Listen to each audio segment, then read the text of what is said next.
Sebelumnya, Assalamualaikum warahmatullahi wabarakatuh. Perkenalkan, nama saya Rahayu Septiani dari STIT Ihsanul Fikri, Prodi PIAUD, NIM 2102004. Ingin memberi sedikit ulasan tentang pentingnya pendidikan anak usia dini di zaman modern. Pertama, marilah kita panjatkan puji syukur atas kehadirat Allah Subhanahu wa Ta'ala yang telah melimpahkan rahmat, taufik, hidayah serta ilahiyah kepada kita sehingga kita dapat berkumpul dalam acara pada kali ini tanpa ada halangan suatu apapun. Salawat dan salam kita haturkan kepada junjungan kita Nabi Agung Muhammad SAW yang telah membawa kita dari zaman jahiliyah menuju zaman Islamiyah seperti sekarang ini. Hadirin rahimatullah, pendidikan anak usia dini di kalangan masyarakat umum itu tentunya menurut saya itu kurang begitu penting. Misalnya toh anak tidak disekolahkan di anak usia dini, nanti bisa sekolah di SD, terus lanjut SMP, kemudian SMA, kemudian perkuliahan. Namun sekarang saya menempuh pendidikan anak usia dini yang baru semester 3 ini, saya baru sadar ternyata seperti itu pendidikan anak usia dini untuk perkembangannya. Karena ternyata pendidikan anak usia dini dan usia anak yaitu antara 0 sampai 5 tahun itu merupakan usia emas. Mereka dapat menerima ilmu-ilmu baru, kemudian otak mereka masih ibarat kata kalau misalnya ibaratkan itu seperti kertas putih yang masih suci, yang belum terkontaminasi oleh dunia luar ataupun dunia negatif yang lainnya.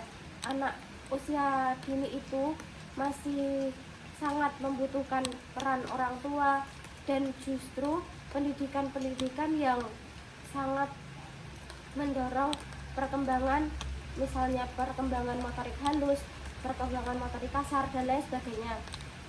Jika anak usia dini tidak dididik secara baik, maka kelak jika sudah berumur lebih dari 5 tahun atau bahkan ketika memasuki SD ataupun SMP atau SMA, anak tersebut akan berperilaku kurang baik.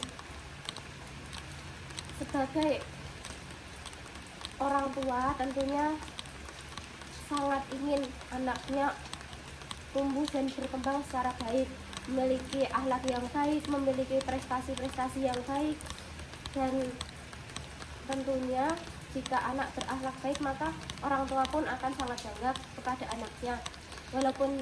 Meskipun demikian, kita sebagai orang tua tidak boleh membeda-bedakan antara satu anak dengan anak yang lain. Misalnya di satu keluarga itu ada 5 anak.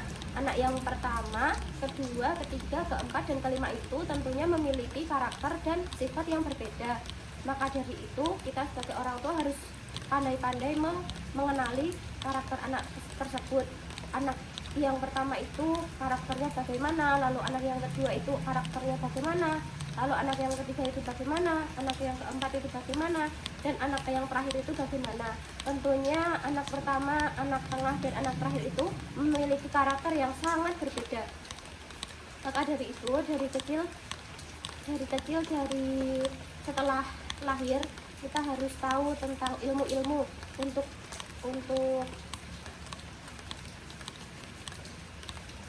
mengarahkan anak agar anak berjalan di jalan yang lurus. Misalnya yaitu ketika anak sudah memasuki usia PAUD, silahkan masukkan ke lembaga-lembaga yang sudah terpercaya dan sudah bagus menurut pandangan setiap orang tua. Jika anak dari kecil dididik menjadi pribadi yang baik, maka sampai nanti anak tersebut juga akan baik. Jika lingkungan anak mendukung anak untuk selalu berbuat positif, maka sampai nanti juga anak-anak tersebut akan selalu berbuat atau berperilaku positif sesuai lingkungannya karena lingkungannya sangat mendukung. Kemudian yang paling inti yaitu lingkungan keluarga sendiri. Di lingkungan keluarga, anak-anak juga harus dididik dan diarahkan agar menjadi baik, karena keluarga adalah guru pertama bagi anak. Jika keluarganya hancur, maka dunia anak pun hancur. Misalnya saja, anak yang terlahir dari keluarga yang orang tuanya utuh, perkembangannya akan sangat berbeda dengan anak yang lahir dari keluarga yang broken home. Hal itu sangat berpengaruh terhadap perkembangan anak. Anak yang lahir dari keluarga yang utuh, maka secara psikologis anak itu akan berperilaku baik. Sedangkan anak yang lahir dari keluarga yang broken home, maka anak tersebut mungkin memiliki perilaku yang menyimpang atau luka batin yang mungkin sampai usia remaja bahkan dewasa nanti akan sangat sulit untuk sembuh. Maka dari itu, saya sebagai mahasiswa prodi PIAUD, saya ingin nanti pada suatu saat saya entah misalnya sudah mulai KKN atau mungkin mengajar di mana atau latihan mengajar di mana, saya akan benar-benar memperhatikan perkembangan setiap anak karena tentunya anak yang satu dengan anak yang lain itu mempunyai tumbuh kembang yang berbeda, mempunyai kecerdasan yang berbeda, dan sebagai seorang guru tentunya harus memahami karakter setiap anak dan perkembangan setiap anak.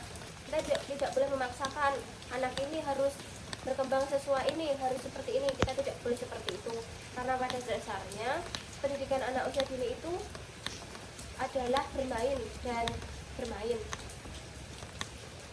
Tidak ada tekanan dan tidak ada paksaan dari manapun. Kalau misalnya anak itu tidak mau bermain, ya sudah. Tetapi alangkah baiknya kita tahu dan kita dekati kenapa anak itu tidak bermain atau tidak mau bermain dan tidak mau bersosialisasi dengan temannya. Mungkin dikarenakan karena faktor internal, misalnya ketika di rumah ada masalah dengan keluarganya atau di lingkungan sekolahan dibully sama temannya. Kita harus menyelidiki lebih dalam tentang tentang masalah setiap anak, kenapa anak tersebut tidak mau mengikuti pelajaran ataupun tidak mau bermain seperti yang lainnya. Cukup sekian hal-hal yang dapat saya sampaikan. Apabila banyak kurangnya, saya mohon maaf. Wabillahi taufiq wal hidayah. Wassalamualaikum warahmatullahi wabarakatuh.